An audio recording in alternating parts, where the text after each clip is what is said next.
Hey, hey, Hey, hey. Going. hey, you made it. Made it. Thank you. What's happening? I like your background. That's really nice. Potato plant. Hmm. Yep. John, yours really says a lot about you.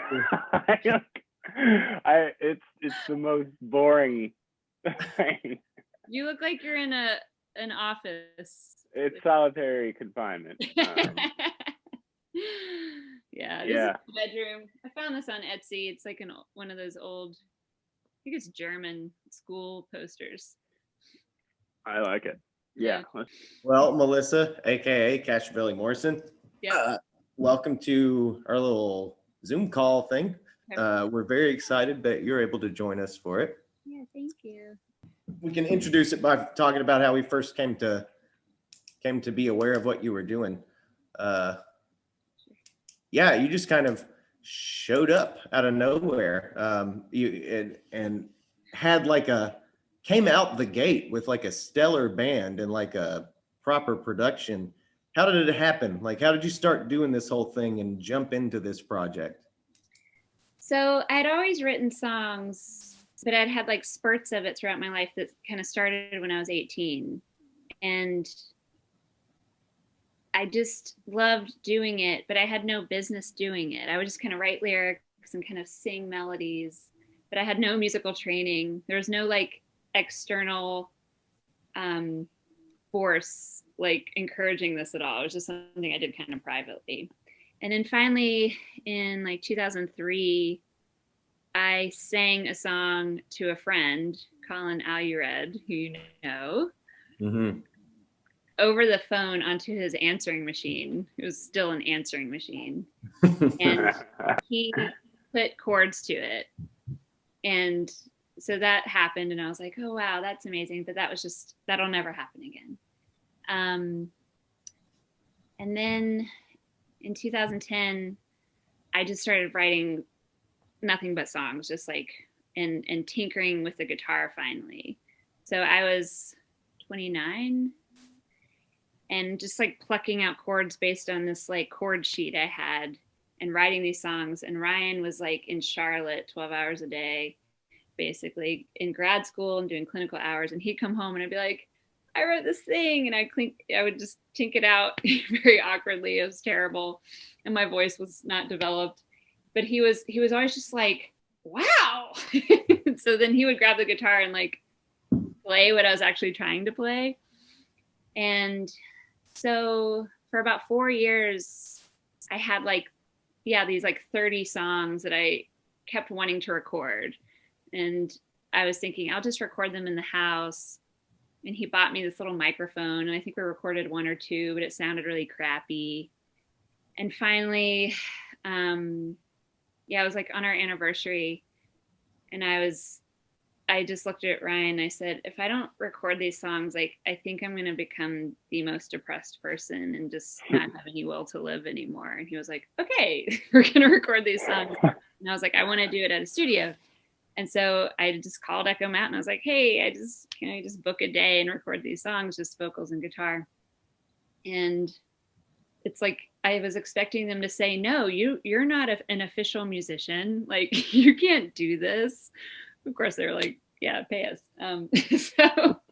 So we show up and we're so nervous. Like, we're afraid we're going to get laughed out of the studio. Like, even Ryan is, even though I think of him as like this amazing, accomplished musician who studied classical guitar, he was still like nervous that might happen. And the engineer, who his name was Evan Bradford, who we're still working with today, was so encouraging. And he recorded us doing vocals and guitar, and we were just like, okay, thank you, thinking we would never share it with anybody. I had told myself I just wanted it for myself and for my kids.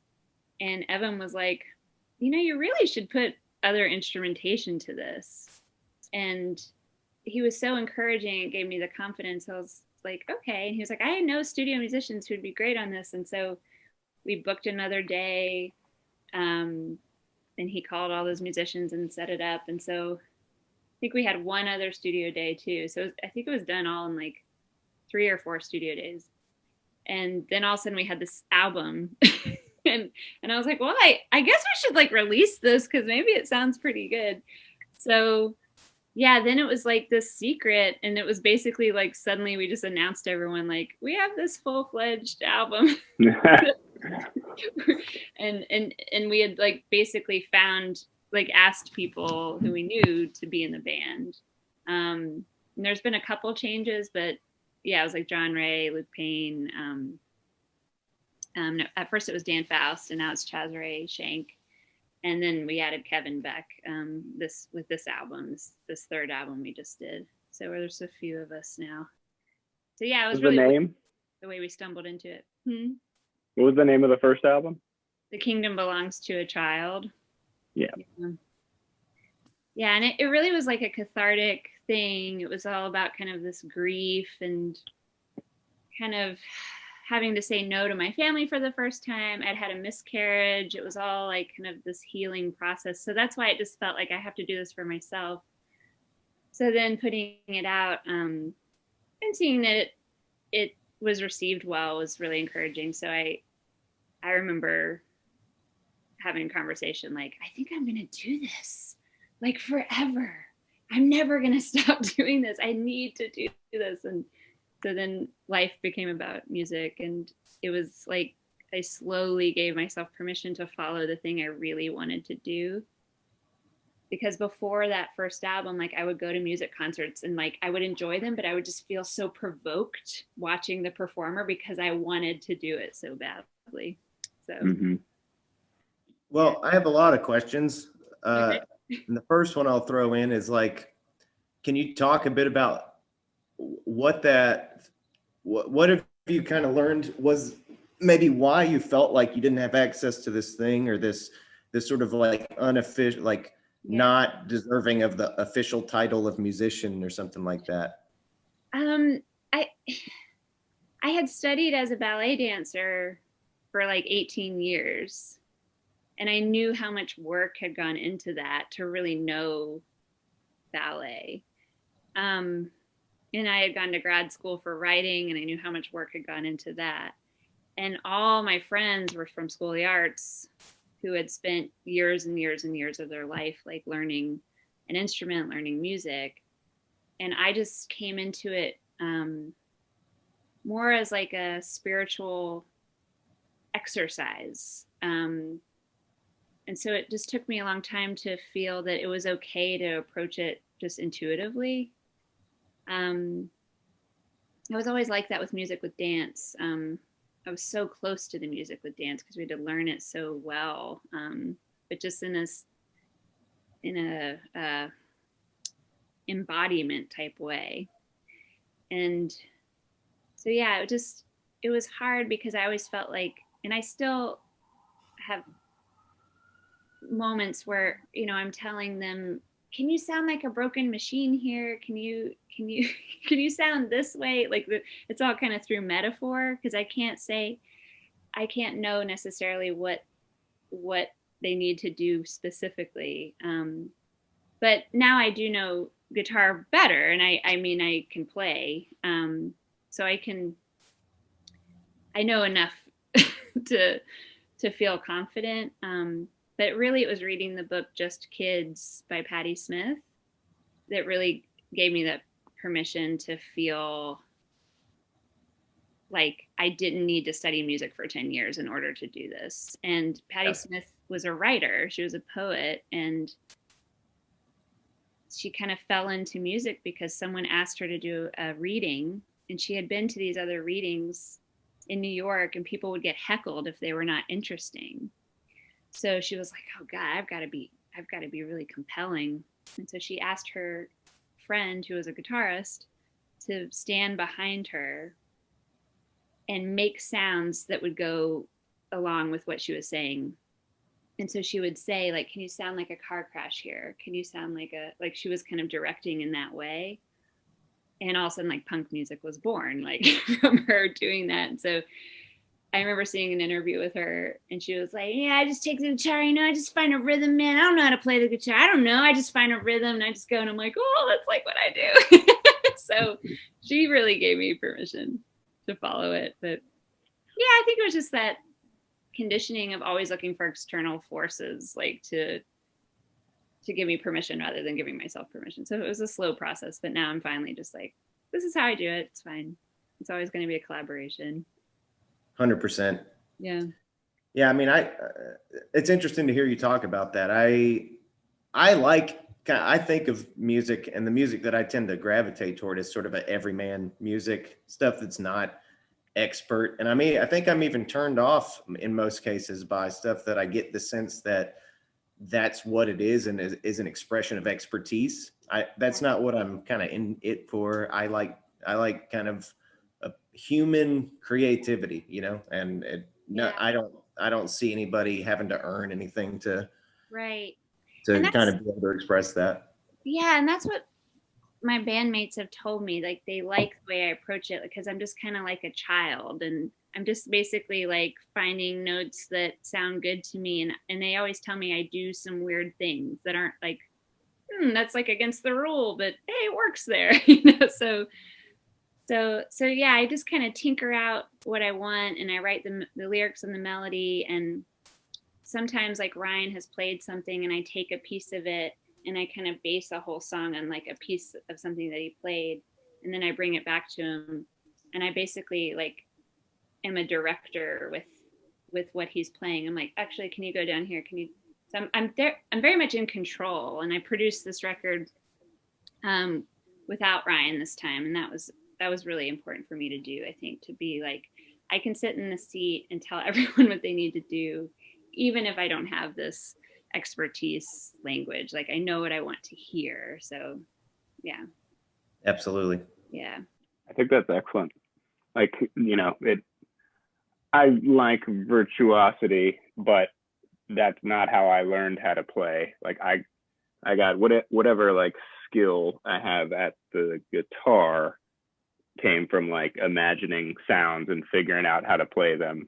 And then like afterward, Yeah. like when I needed to kind of like be able to like more easily play with other musicians, then I was like, okay, well, I guess I'll learn like what is actually happening a little bit. But first it was all very, Right. and so to some extent, I imagine it can be like kind of, you can quickly be confined to, your creativity can be confined a bit by, in some ways, if you're kind of learning the rules first and like what you can do. Right. So I bet that's pretty freeing. Do you find that like it's all very musical and you're crafting this like atmosphere and like audio, like scenery and stuff? How does the songwriting, like lyrics and storytelling, like how do you approach that? I mean, like similarly. Yeah. Well, writing is so much. I've always kept journals my whole life, and I went to school for writing. And it was funny. I was trying to write a novel because I was in a fiction writing program. Like I was supposed to write a novel by the end of the program, and I found myself procrastinating writing the novel by writing songs. And finally, I was like, I think I'm just a songwriter, and that's what I'm enjoying. So I pretty much always start with the words, but the words come from like whatever journey I'm on. All three records have just been like whatever. I'm a deep diver into my internal life, and I'm always just digging. And it's like the songs will start out way more complicated, and then it's a matter of like figuring out what they're actually saying, and then stripping it down, and it ends up being a lot simpler, especially this record. But with the first two records, there was always like a cleverness involved. Like I have this idea or this story, whereas this third record, it was like I was surrendered to like some higher presence when I was just kind of pulling down fragments from what I felt like was this like current. And I was like, I don't know what I'm writing. Like, I'm spending all these hours writing something that doesn't really mean anything. But it felt like it wasn't coming from me. It felt like it was like a soul place. And I finally went to a cabin when I had like 3 huge journals full of all these just fragments. And it was like I was saying nothing. It was almost like this disillusionment of a subject. It was just like, I have no name, I have no place. Like, it was just like a lot of weird type things. And so I went to this cabin, and there was like this buzzy, energetic feeling in the cabin. Like I was communing with like a spirit or something. And I just looked at the journals, I read them all, and I started categorizing what I had been writing. And it very clearly was in these categories. And I realized, oh, this really is telling a story. And so then over months and months, I worked with those phrases to figure out what each song was trying to say. So then they finally were written, and it did have this arc. And then my life started to mimic what the songs were about. So it was really eerie and like spooky. But I've read a lot about mythology since then, and like Joseph Campbell. And he really talks about, all myths across culture and across time. And these cultures that had no communication tell this human story. And he's like, it's from this spiritual place, but it's based biologically in your organs. Like, it's like you are responding to stimuli in your organs. And so the human experience kind of follows a similar trajectory. And I think that's what I was tapping into. So I feel like this record is like more of a mythic journey of like that everyone goes through, where you face uncertainty but follow this inner knowing, and you might disappoint everyone in your life to say no to them, to follow this inner knowing, and the trials that come with that, and the wholeness you have to find within yourself to have the strength to keep going on whatever path that is, to follow what you know is right, even though everything culturally, everything in your family, every external force is trying to tell you that's wrong. But it's like you're having to ignore logic in order to follow something inside. So I think that's the perfect description of the sort of archetype of the artist and what the responsibility of artistry is thought to be, right, you have to be like the outsider if it's really going to push us into the evolution of not physical evolution necessarily, but yeah, like spiritual evolution, mental evolution, psychological. Yeah, it sounds like you have really, for yourself, been willing to, I don't know, you can tell us if this is accurate or if you want to elaborate on this, but it sounds like you've been really willing to sort of notice where there were what felt like boundaries for you and things that were off limits to you, or things you weren't supposed to, things you felt like that you weren't welcome to explore. And like you through art and through exploring just your individuality, you've been willing to kind of go to those places despite feeling like maybe you weren't expected to, or maybe you weren't supposed to. Yeah, I mean, it all kind of started with me having conversations with people where I was having this realization like, oh my God, every decision in my life has been based on fear. And I think I've talked to a lot of women about that now. And I mean, it's such a common experience for women, like every decision we're making. Like, I wouldn't take walks at night, I wouldn't travel alone. I wouldn't even have a male friendship, like because of fear of like whatever expectation that might come with that. Like there were so many things, like going out in nature. Like I was just like, well, it's just better if it's everything's stable and, and safe. And so I realized how limited my life had been, because of all these fears. So I just started diving into fear one by one. And it started with sleeping outside not at a campsite, but just like in nature by myself. Like I'd never done that. And so I just slept in a hammock, and I was extremely safe because I was on this like river island. Um, and then my next step was to sleep outside where people could find me. And a bear came. So a person didn't come, but a black bear came. But luckily he didn't. I did the wrong thing. I just ran. But he didn't attack me. But yeah, it just started one by one. I started running at night, which my mom still doesn't like, but I'm just like, I like to run at night, and I can trust that I can protect myself. And yeah, just all these things. And I had been planning to travel alone more, but then COVID happened. So hopefully COVID's over, I'll travel alone. But just like we women were taught from such a young age, I think, and the messaging is, if something bad happens to you, it's because it's your responsibility. That, you know, it's because you wore something revealing, or it's because you stayed out too late, or you're kind of taught to be prey. And that was always in the forefront of my mind from such a young age, for some reason. Yeah. That's interesting. That you know, the parallels, the way you're able to articulate that experience, like very like social reality, and like confronting those types of things in terms of like your art and interpreting it through that lens, and like actually writing songs and like the mythology of that's all behind it. It's pretty interesting. Yeah, very much. I don't know. I dig bravery in general. Anybody who's becoming more brave and less afraid in their life is an admirable thing in my view. You've said so many things that I would love to explore as deeply as we could.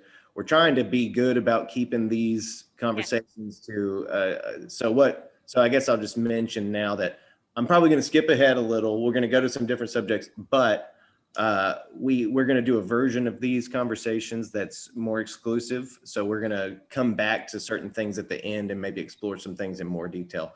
Sure. But so for now, you mentioned COVID. So like, what impact has COVID had on your creativity, on your life? What's that felt like for you?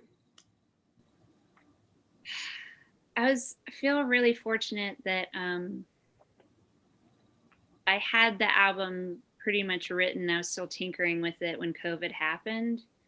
So once a few months in, I was like, this isn't going away. And I asked the bandmates if they'd be comfortable going to the studio. And they said yes. So we just got the ball rolling with the record. And I mean, it's definitely moved way slower. It's been a slow process. But yeah, we all went to the studio in August and had rehearsed a lot before the studio. And luckily, no one got sick. Everyone was fine. But yeah, it's been the thing that has kept me really upbeat and almost not even noticing in some ways the pandemic, because I just focused on the record. And I made a visual companion piece that I haven't told anyone about, also with a couple other people that I'll share soon, but that kept me busy too. I think it would have been really, really hard not to have that, because I don't think I would have had time to really dive in to creating that record with my two kids with me all the time. But because it was already made, the bringing it to fruition seemed like a lot easier mentally, because my kids are here all the time and it's been amazing. But it'd be really hard to like write songs with them next to me. They don't like when I work on music. They're like, shut up, you're being too loud. So it's hard with them here, but yeah. I mean, were you guys playing out a lot when it all fell apart? I mean, we were about to.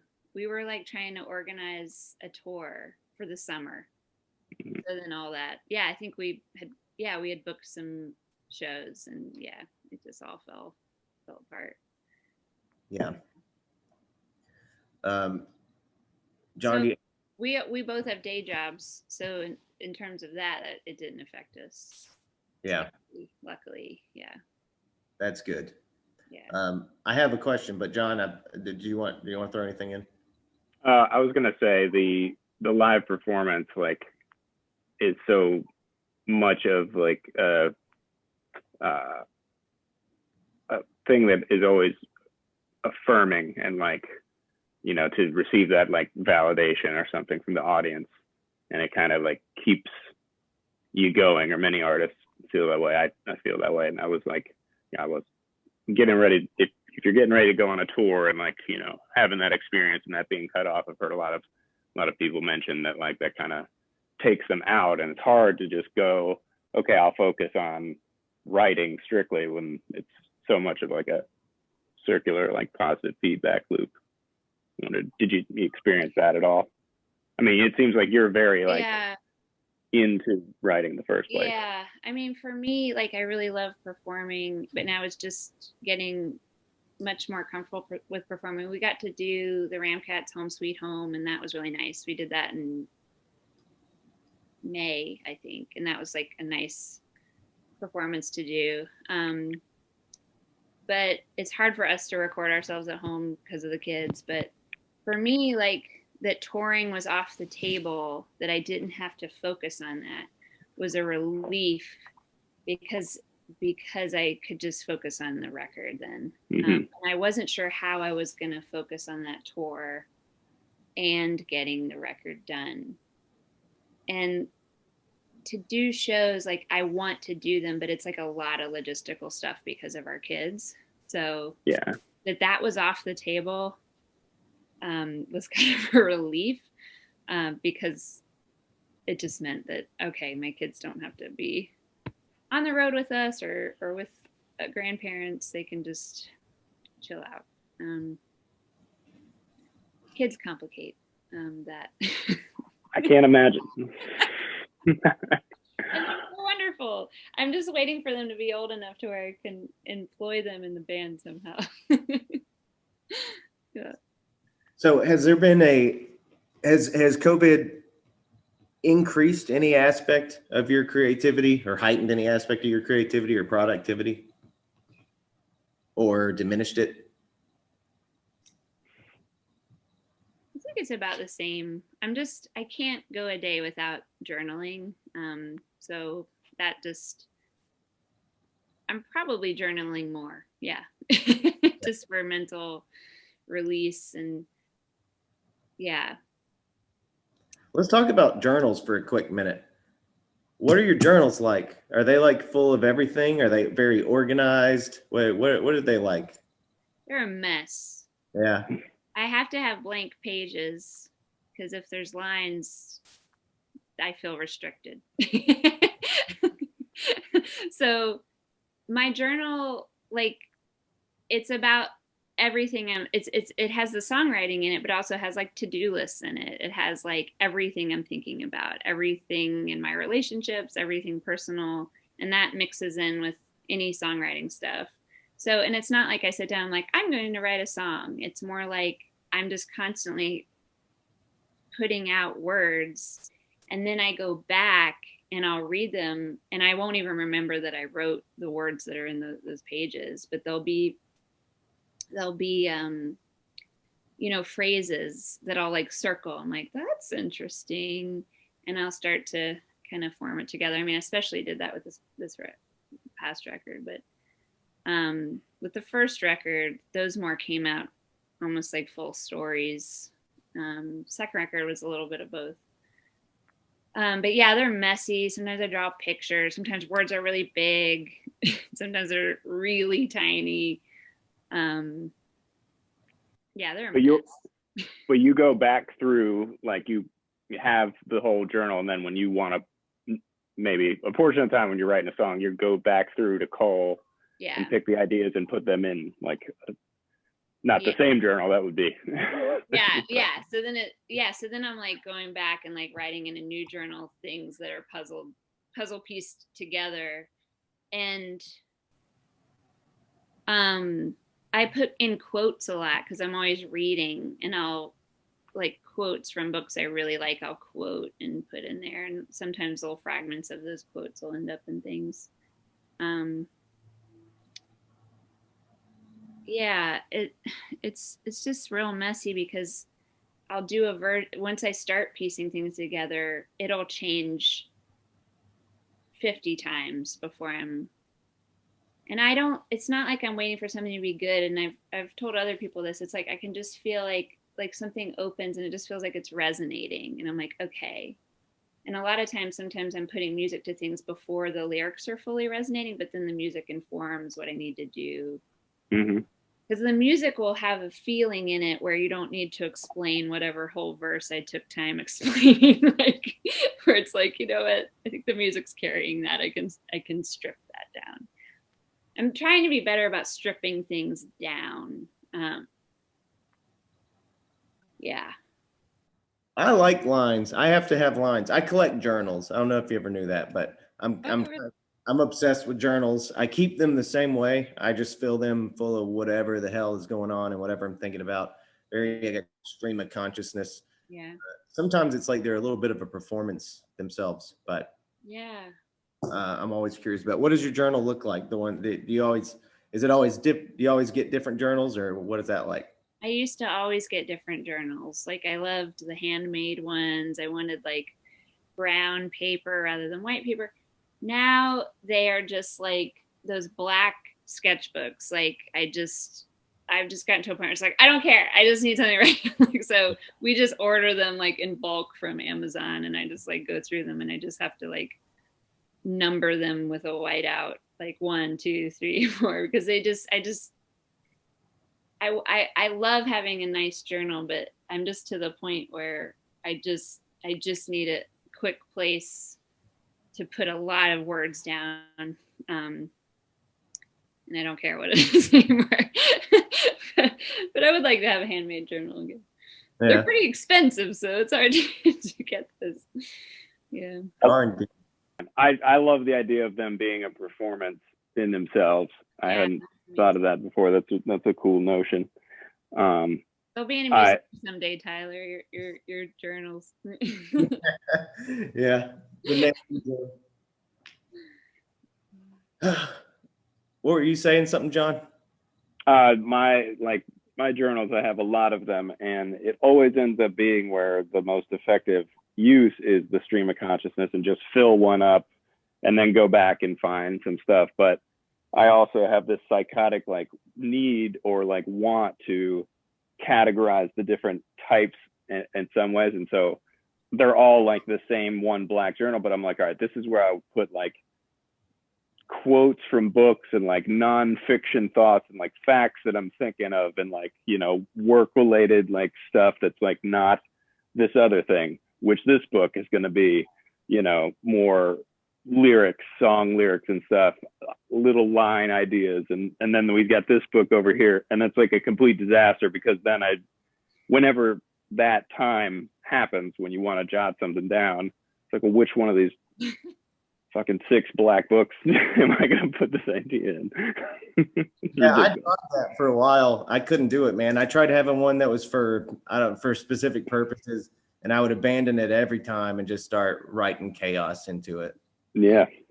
It's fool's errand. Yeah, it's kind of neat having like just one that has like, you know, like even my budget's in there, like everything. It's just like a snapshot of like these 2 months, like here it is, like all of it, like the budget, the the to-do list, what the kids needed through school, like all the relationship stuff, all the personal stuff, all the spiritual stuff, all the quotes from books, like kind of neat. Yeah. Whole life. Yeah. Well, I don't know what's about to happen, so I guess we should jump to this. Can we like do another one, or what? How does it work? I think you probably can do another one. There's not like a window, or I can do it.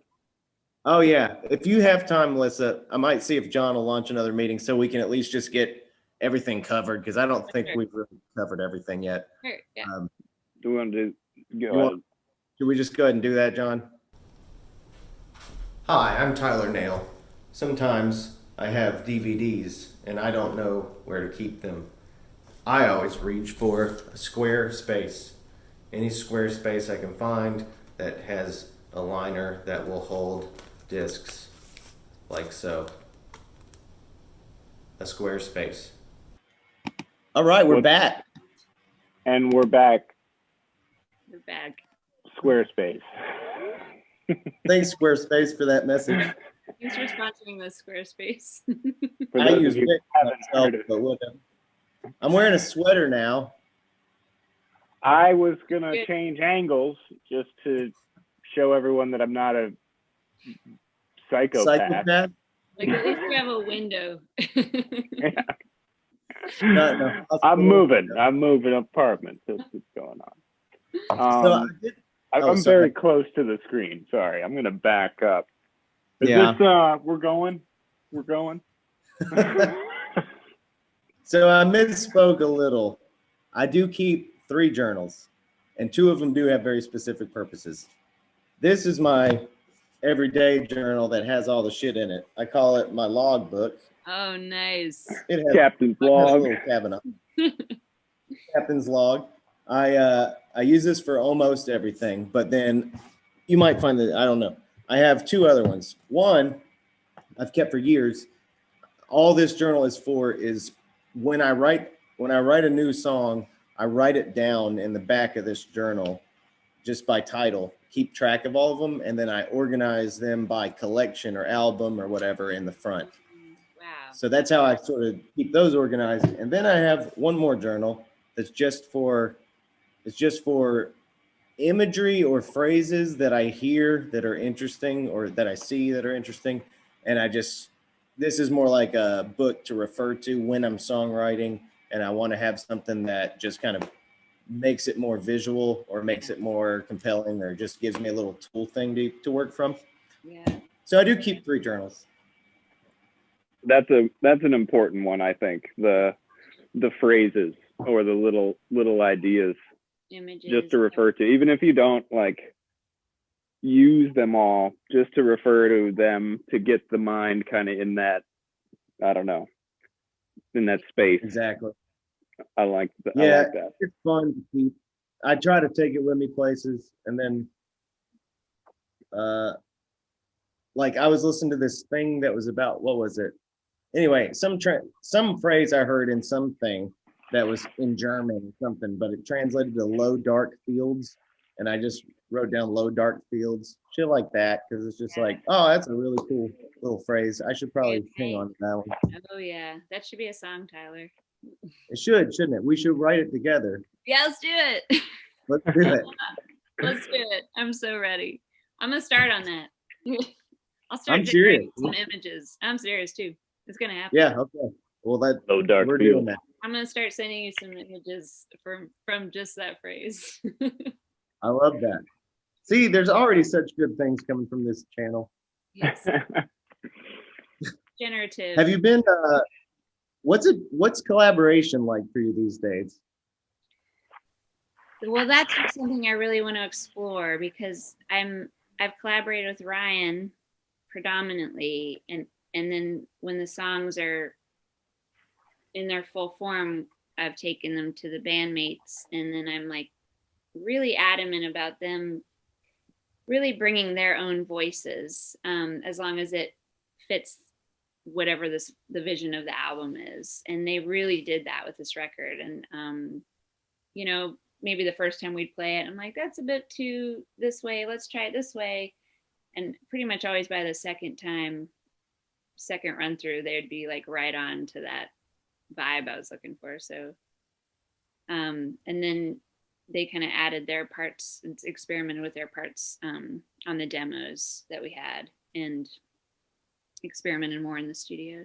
So that's the extent of my collaboration. So that's my new frontier, I feel, is I really want to put myself in new collaborative situations with many people, one-on-one, new groups. Like, I just want to really stretch myself, because that's kind of, if there is a fear I have creatively, that probably is it, which I know, okay, so I need to go run toward that fear to show myself I can I can do that and not make a fool of Yeah. myself, or make a fool of myself and just be fine with it. It's kind of, that's what I've gotten used to in music. It's just the process of making a fool of yourself over and over and showing other people it's safe to make a fool of yourself. It's fine. Go ahead. Yeah. 100%. Yeah. Yeah. In our last episode, and I was talking to John about this too, collaboration has been like a new thing that's come up. You know, in the past, it's been a hard process for me to collaborate with people and to like share. I think it's been hard for me to share my own creative space with people and really let them have space to do the same thing. With the trio that I had, it was a little easier because it was just, I don't know, we developed just a way of doing that together that had trust in it, I think. But it's still been hard since then. But recently, and pretty much since COVID or since quarantine, that was just a thing that I started to notice I'd really softened up on. I just didn't really feel those reservations in the same way. I didn't feel as stressed about it or something. I just started to feel more like that was something I wanted. And so I started co-writing with people for the first time ever. I've never, ever been willing to do that. Started sort of embracing new songwriting opportunities or little things. Some of them have, I've also still, it's like I agreed to one project that when it came down to it, I didn't want to do it. So I had to pull myself out of the project.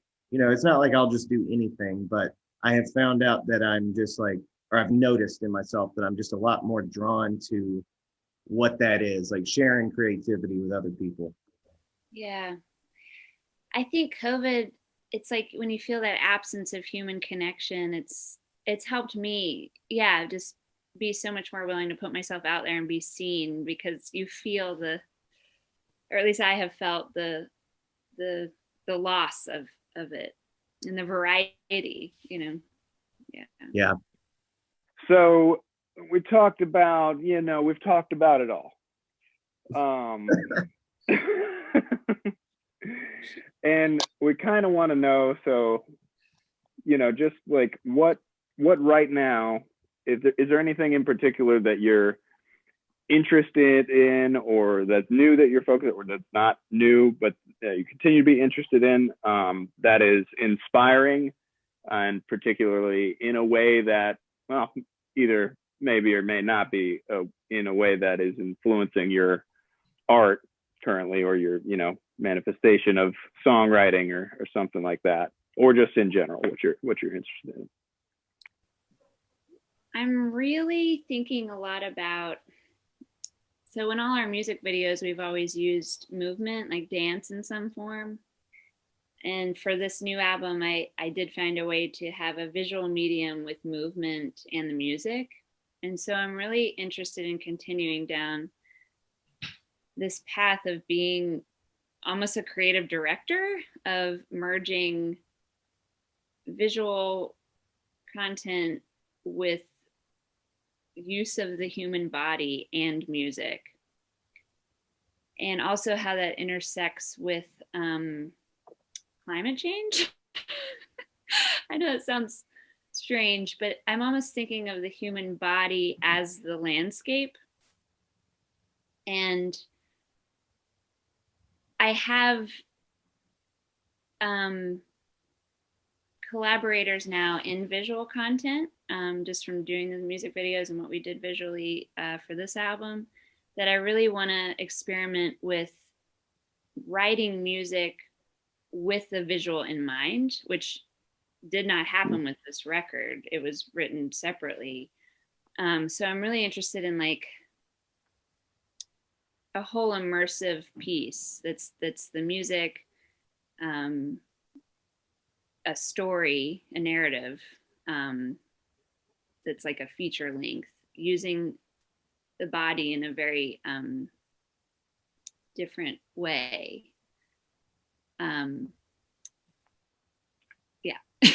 So it's just percolating, like just brainstorming right now. But it's like I have all these people where it's like I could really make this happen, and I'm really interested in climate change and what's happening and how imminent it is that these major changes are going to happen for us to sustain ourselves.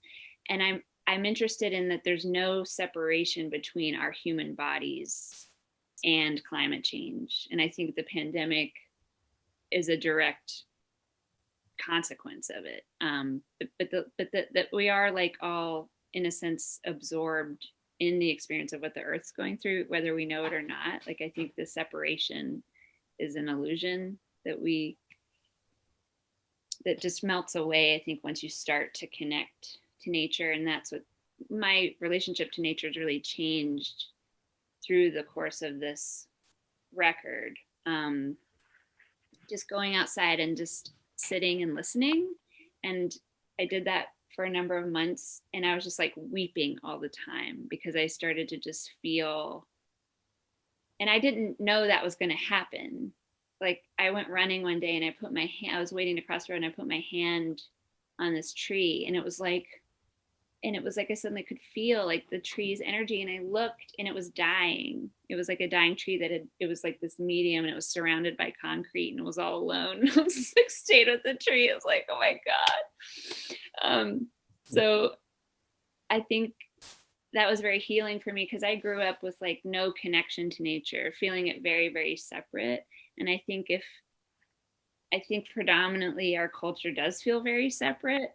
And if we didn't feel so separate, I don't think we would be making the decisions we make, like be able to, go to a public school and see that they're all using styrofoam trays, and they're just throwing them away every day. Like, I think we would, if we were connected, we wouldn't be able to make decisions like that so easily. And hopefully it would go up to a scale like where the government can decide, okay, no single-use plastic by this date.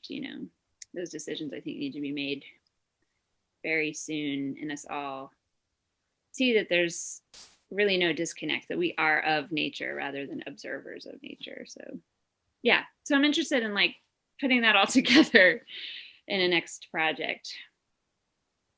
Yeah, that's really interesting. I don't know how it'll work, but I'm trying to think on that. I have some ideas. I don't know if they could work. We'll see. But yeah, that collaborative process would be like with other musicians, but also like filmmakers and choreographers and dancers. Yeah. You've also talked in the conversation about like you were talking about fear, kind of running toward fear. Like, how much of a role does that play in your songwriting? Does that show up in your lyrics as well, or is that more sort of in your attitude about music, or what relationship does that have in that space? I think with this record, I tried to like show myself more. And we recorded a live performance at the Ramcat that hasn't been released yet, where I just really just kind of jumped off the cliff in terms of just showing who I am, like, and how I like to move instead of feeling stiff or that I need to hide something. So I feel like in the lyrics, like, it was just a real personal journey. Yeah, so I feel like that's how, kind of diving into fears has played out, at least for this record. But yeah, I definitely am interested in just revealing all the complexities and like insecurities and the things that maybe we hide because we feel shame about. I feel like I'm just ready to just show it all, just be seen, and so that if someone hears the song, they know if they're experiencing the same thing, it's totally normal, and we're all okay, and we all struggle with accepting ourselves and being kind to ourselves. Yeah, I guess it plays out that way. I hear that. Yeah. All right, cool. Well, that covered that one, I guess. So, all right, let me ask you, we got two sort of like formal questions, and then maybe we can follow up on some other stuff. All right, so first, what is your, like, everybody has to have all the stuff with the Instagram and the Snapchats and the TikToks and all the stuff you young kids are doing. I don't even have a phone. I just live off of the land, but no. Super Nintendos and and game pockets. All in pockets. Rubik's Cube. So what social media do you like using, and what is the thing that you like to use to engage with people? I like Instagram the best. I am not on TikTok yet. I need to do a TikTok, but I really like Instagram because it seems like there's no drama there, like it just seems like, oh, these are beautiful pictures or videos, and so I like Instagram the best. But it gets dark. It's really annoying because, like, yeah, when you're a musician, it's like you should be posting every day and content all the time. And it's like, if I did that all the time, I wouldn't be making any art, like, so it's frustrating. It's like one of those necessary evils, like, where it's like, it's a lovely way to connect. But when you feel like you have to put out stuff, yeah, it's just part of the work of it. To me, it's just like, okay, like, and so we're trying to get all this content together for the release of the album, but it's just not easy for me to put out content all the time because I'm taking care of 2 kids all day. And, but yeah, Instagram's my favorite. Yeah, Instagram's fun enough. Yeah. Yeah, I probably care more about Instagram engagement, but I mean, I try to do a lot of stuff on YouTube. But so if we're going to draw people to your Instagram, it's Cashavelly Morrison, right? Yeah. Is it? Or is it just at Cashavelly? What is that? How do I know? Yeah, I think it's Cashavelly Morrison. Yeah, it's at Cashavelly Morrison. Yeah, Instagram's good. Yeah. See, I'm so not good about this. Someone was telling me about OnlyFans. Oh, yeah. Well, apparently musicians are getting on there not to do revealing photos, but to get people to pay for their content as a way to try to rescue the music industry, which, everyone's like used to free music now or subscription-based music. I don't know if that'll work, but I mean, some big musicians have gotten on there to do that. But I was like, that it's like Patreon basically, but there's something more hip about OnlyFans. I wonder why. Yeah, no kidding. Because nudity is involved somewhere on that site. Maybe that's why. But I thought that I mean, that's the struggle I think for all musicians is to actually make a living off all this work you're doing in a culture that like just is so used to not really paying for it anymore. Yeah, it's tough. I started a Patreon and I didn't know what that said about my career or something like that. That was a thing in my head, like crazy. Yeah. Because I don't know. There was a part of me, I'll talk candidly with y'all about this. I mean, there was a part of me that just worried, like taking that route and somehow like drawing attention to this whole idea of trying to make a living felt impure in some way. And I honestly think sometimes that there are certain people that have followed me for a long time that do feel that way. Like maybe they're a bit disappointed that I'm making it obvious that part of what is inspiring me to make so much stuff lately is that I'm trying to really solidify my career in my income as well as just like what it is that I create.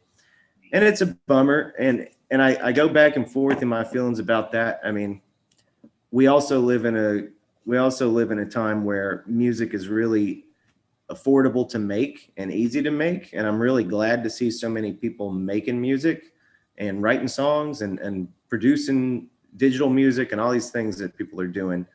So, it's like, if it's something that everybody can do, then it isn't going to be something that everybody can make a ton of money off of.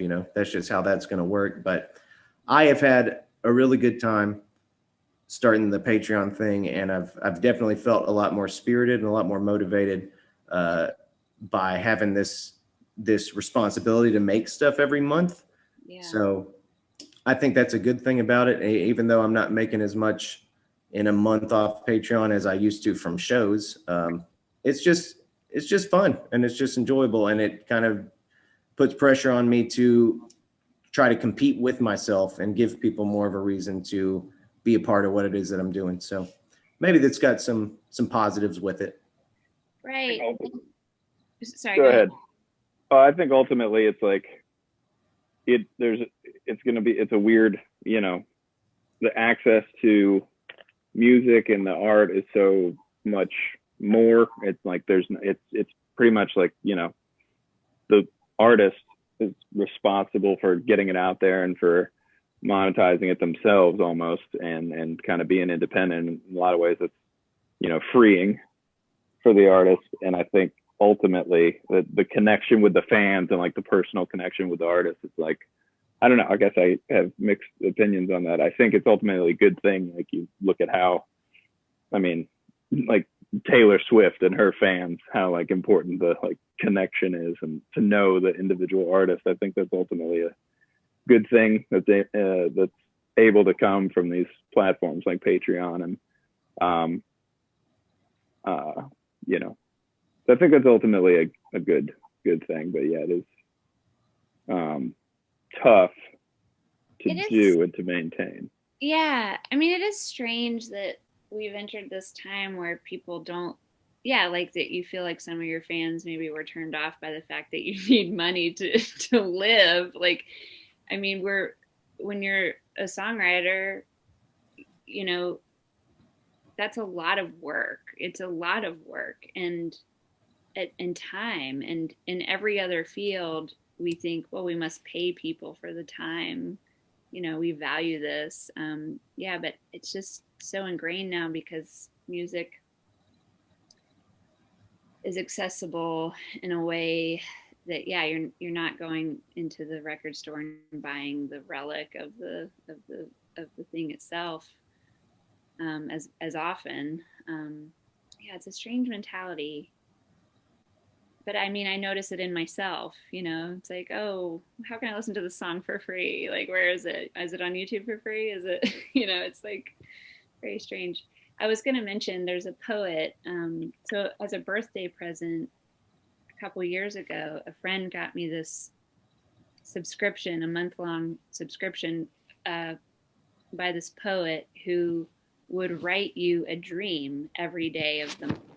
But a dream, and they were dreams, but very poetic. And so every day it would arrive in the mail. It was through the mail, and it was so magical. Like, it was so amazing to open, and there were pink envelopes, and I would read it, and so many times, like, what was being written in that dream was something it would connect with something that was going on in my life. And that is how that poet makes their living. And it's a lot of work, but they only have so many slots per month. But they write a different one for each person that signs up. Wow.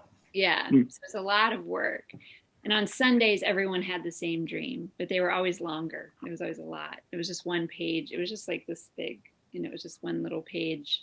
But on Sundays, it was like sometimes very, very long. And you knew that everyone who had signed up was getting that same one. So it was like, what a great idea. So I've thought about stealing that idea. But a lot of work. That was just like full-time work. Yeah. To do that. Yeah. So, yeah. Oh, yeah. That's pretty cool. Well, speaking of lots of work and online streaming and whatnot, Spotify. So we accidentally stumbled upon a tradition that we decided to start in the first taping of the new version of the Red House Songwriter Sessions, Okay. wherein we talk about we have our guests explain their Spotify playlist to us. And then I think the twist we're going to add is I'm going to make a playlist that features your music that I think is kind of a thing, kind of represents a mood that I associate with listening to your music. Yeah. I think I'm going to call it Cash Horses. Because my favorite My favorite song of yours is the Long Haired Mare song. Oh, okay, yeah. So I think I'm gonna call it Cash Horses. And I love Horses by Patti Smith. So There you go. it works perfect. My playlists are kind of crazy because Ryan's are on here too. So for the longest time, I just had a playlist called Melissa's Musics with an X at the end. And I just put like, I don't know, every single thing on there. And then finally I was like, I should probably have, yeah, you're like it, exactly. I should probably break these into groups. Well, two interesting playlists I have on here now. I asked my bandmates to make me playlists of all their most influential songs. And that's been amazing. But Luke, he really went all into this playlist. It's 450 hours worth of, Jesus.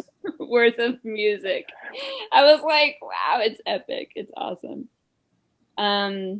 There's a playlist on here just called The Spirit, where it's just songs that make me feel like it opens me up spiritually. There's one just called 80s because I really like 80s music. It reminds me of my childhood. I have a playlist just called Love, and it's just all songs that make me feel gushy and loving. And then I have a playlist called Melissa Dancing, which is basically mostly classical pieces that I danced to at some point in my life that is really nice to listen to because I have such a relationship to those songs from having danced to them. And then like pretty uninteresting ones like folk music. One of my favorite playlists is just called Labor, which Ryan made for me for when I was going to labor with our daughter, our second child, because I really wanted to have it go well because our first labor was really tough and I didn't want to be familiar with any of the songs. I just wanted them to be very rhythmic and have a good vibe. And it's one of my favorite playlists ever. And I listened to that playlist. It wasn't terribly long. So, I mean, it played over and over and over and over and over again. Labor is long, but I just loved it. I have one just called High School. Songs that remind me of high school. Ooh, that's a good, I like that. Yeah, just I would like a high school playlist. Right, yeah. And then I have one called Dad, I Love You, which is all my dad's favorite songs. He died in 2014, so that's always nice to listen to because he was one of these people that he's like, it's like I copied him. This is how I am. He would find a song he liked and he would listen to it over and over and over and over and over and over and over and over and over and over again. And that's how I am. I play it to death till it loses all its power, basically. But I have such a relationship to those songs that he liked because I heard them so much. Yeah, I think that's pretty much the only interesting ones. There's a lot of Christmas ones on there. I have a lot of Christmas moods. Yeah, so. I like the high school one too. I might make one of those. Yeah. It's very nostalgic. It just brings back those feelings of falling in love for the first time, all those things. Yeah. All right, guys. Well, I mean, I think we covered everything. Man, thanks for sparing the time today. Really enjoyed this conversation. This was so fun. Thank you. It's so great seeing you guys and talking and hearing about your journals and playlists, and hope to hang soon. Yeah, we'll do it more. So from what I understand, we are going to get you over here to do a live performance. So awesome. That's something else to look forward to. And I guess we'll probably try to set that up within the next, I'd say like month or two. Yeah. Perfect. Cool. Yeah. All right. Cool. All right, guys. Well, I guess that's it. Have a great day. You too. Bye. Bye. We know what we heard, Tyler. I was with you. Well, I got the reaction. I was like, what did I say? What kind of smut show is this?